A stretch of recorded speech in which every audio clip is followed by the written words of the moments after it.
Vous écoutez Europe 1, il est 9h30, le journal des médias avec Guillaume Janton. Bonjour Guillaume. Bonjour, à la une ce matin, Frédéric Lopez a failli arrêter la télévision. France 5 bouleverse ses programmes pour rendre hommage à André Glucksmann et une candidate de Danse avec les stars ne devait pas figurer au casting. Et on commence donc avec Frédéric Lopez qui révèle avoir failli arrêter la télé. Hier soir, l'animateur et producteur présentait un deuxième numéro de Folie Passagère, sa nouvelle émission déjantée sur France 2. Invité du Buzz TV, Frédéric Lopez a expliqué qu'il s'est battu pour convaincre la chaîne de diffuser ce programme, avant de rappeler qu'il a failli arrêter la télé. Et on Moi, l'écoute. j'arrive avec un truc qui n'existe pas, qui est dans ma tête, donc il faut du temps pour convaincre. Et je regrette pas d'avoir persévéré.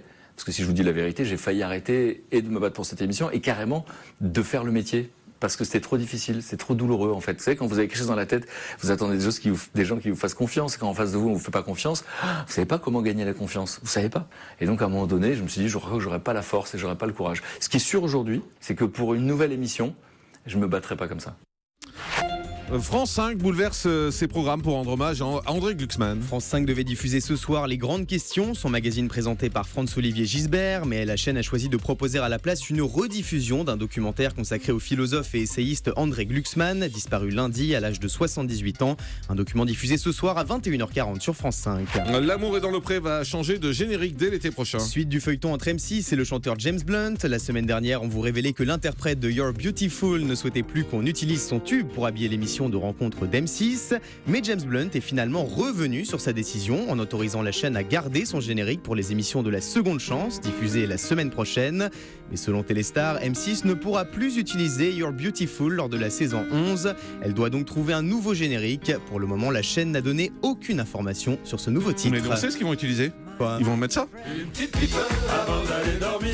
Voilà. Et puis une information exclusive. Bon, ça suffit maintenant. Mettez-le à la poubelle, ce truc, on n'en parle plus. Sympa pour Patrick Sébastien, il Oh va bah, vous adorer. écoute, franchement, non, Très, faut très bon, arrêter, ce titre. quoi. Et tutoie-moi si tu veux, il n'y a pas de souci. Puis une information exclusive.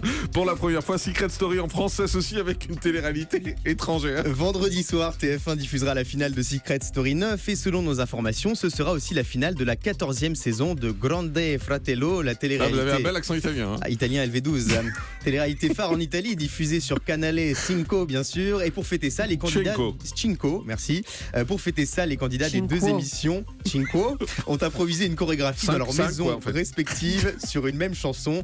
Depuis hier, un montage montrant les deux maisons en délire est disponible sur internet pour promouvoir ces deux grandes finales. Secret Story et Grande Fratello sont deux formats produits par la société Endemol. Et on dit cinque en fait, 5 c'est cinque. Ça dépend, il y a quoi à la fin? C'est Cinque ou Cinco? C'est cinque, 5 c'est cinque. Bah oui, pourquoi vous avez dit Cinco? Mais oui, pourquoi sais vous pas, dites j'aimais cinco, bien. ça me fait tromper. Ça me fait tromper, on dirait les enfants.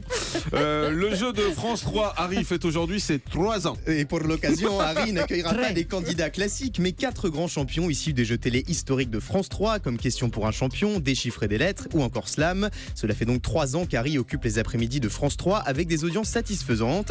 Alors quels sont les ingrédients de ce succès? Élément de réponse avec son présentateur Sébastien Follin. Ce jeu est dans la logique et dans la bonne ligne éditoriale par rapport au jeu de l'après-midi. On a gardé le public des chiffres et des lettres. Et la deuxième chose, c'est qu'il est arrivé avec évidemment une certaine fraîcheur et quelque chose d'un petit peu différent par rapport aux autres. Et puis comme c'est une création, je pense qu'on a de quoi être content que ce jeu soit encore à l'antenne au bout de 3 ans. On a apporté des petits éléments supplémentaires dans la règle du jeu depuis 3 ans. Et ça a l'air de bien accrocher au niveau du public. Voilà. TF1 a démarré le tournage de la saison 5 de The Voice. Les caméras de la société de production Shine France ont débuté samedi dernier le tournage des portraits des candidats de cette 5e saison. Les premières auditions à l'aveugle ont quant à elles démarré en début de semaine. Plusieurs personnes présentes sur le tournage nous affirment que ce cru 2015 est particulièrement réussi. Du côté des coachs, on retrouvera Florent Pagny, Mika, Zazie et Garou qui fait son grand retour dans l'émission.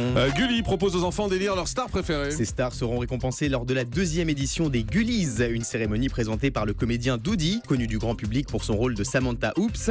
Depuis le mois dernier, les téléspectateurs de Gulli votent pour leur personnalité favorite dans 14 catégories, dont le meilleur chanteur, chanteur, le meilleur magicien ou encore la meilleure star du web. Les Gullis seront diffusés le dimanche 29 novembre prochain et les toutes premières images de l'émission sont disponibles en exclusivité sur jean-marc-morandini.com. Ah bon? Et oui, c'est bien. Bah oui, Bah, sont je très crois, bien. j'étais en vacances. France 2 va trouver un téléfilm, va tourner un téléfilm sur le mariage pour tous. Le mari de mon mari, c'est le titre de cette comédie avec Julie Depardieu, dont le tournage va débuter la semaine prochaine à Lille. Selon Le Parisien, ce téléfilm racontera l'histoire d'une mère de famille dont l'ex-mari décide de refaire sa vie avec un homme. Au casting, on retrouvera également Martin Lamotte de Nos chers voisins. Et puis le magazine Tétu va connaître une seconde vie. Cet été, la direction de Tétu avait annoncé la fin du magazine après avoir fait faillite. Mais en début de semaine, la start-up française Idillis a racheté le mensuel afin de le relancer en ligne dans un premier temps, puis en kiosque. Selon l'AFP, le nouveau Tétu sera visible au plus tard, début décembre, sur le site officiel du magazine. Et puis un des candidats de Danse avec les stars ne devait pas figurer au casting. C'est une candidate, c'est la vlogueuse Enjoy Phoenix. Télé Loisirs révèle qu'Andy raconte une autre vlogueuse devait être à sa place, mais c'est finalement Enjoy Phoenix qui a convaincu la production. Les téléspectateurs de TF1 la retrouveront samedi soir dans Danse avec les stars aux côtés des 7 autres personnalités du casting. Et on termine avec le chiffre du jour. 38 000, c'est le nombre d'abonnés individuels perdus par Canal+, Canal Play et CanalSat en France entre juillet et septembre. Les détenteurs du fameux décodeur dans l'Hexagone sont désormais au nombre de 5 926 000. Arnaud de Puyfontaine, le président du directoire de Vivendi, s'est exprimé sur cette baisse. Pour y remédier, il compte remettre le client au cœur de la stratégie.